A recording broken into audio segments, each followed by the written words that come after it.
सफेद कफन क्यों ओढ़? लेकिन अगर तुम इसी तरह की बातें करते रहे तो मेरा यहाँ रहना मुश्किल हो जाएगा। ये चचा चची की जो बात तुम मुझसे कर चुकी हो ना, मैं ठीक हूँ, मत पहना करो ये सफेद जोड़ा तुम। ये ओढ़ो। ये क्या कर रही हैं आप? मेरी कसम है इसे मत उतारना। जो कुछ हुआ उसमें खुदा की मर्जी। तुम तो जिंदा हो ना माशाल्लाह से अभी, तुम खुद को क्यों दफन कर रही हो? और आयला के सुख के लिए जो कुछ साद ने किया है, आयला चंद दिन उसकी याद को बरकरार नहीं रख सकती। यादों का सफेद कपड़ों से क्या ताल्लुक है? तुम भी तो बहन हो ना उसकी, तुमने क्यों सब? आंटी, मैं बेवा नहीं हुई, मेरा शौहर जिंदा है। आप चाहती हैं कि साद की याद खत्म हो जाए। आयला के मामले में मैं किसी की दखल अंदाजी बर्दाश्त नहीं करूंगा। अपनी हद में रहो और आयला को भी इतनी डायरेक्ट होने की जरूरत नहीं। हमें यहाँ से चलना चाहिए। साद के जाने के बाद से इस घर में हमारी कोई जगह नहीं है। ये घर तुम्हारी माँ का। है साथ से वादा किया था कि मैं ये घर छोड़कर कभी नाराज है जिंदगी की अगली किस्त में कहानी एक ऐसे मोड़ पर पहुंचने वाली है जहां रिश्तों के साथ साथ हक और विरासत का मामला भी सबके सामने आने वाला है।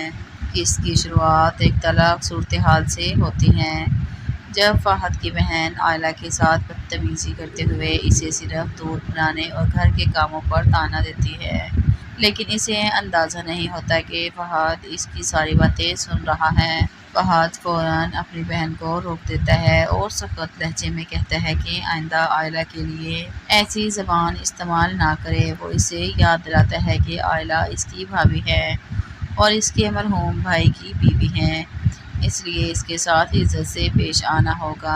लेकिन फहद की बहन भी कहाँ खामोश रहने वाली थी, उल्टा फहद पर इल्ज़ाम लगा देती है कि वो हर मामले में आयला की तरफदारी करता है। ये कहकर वो गुस्से में वहाँ से चली जाती हैं, मगर जाते जाते फहद के जहन में कई सवाल छोड़ कर जाती है।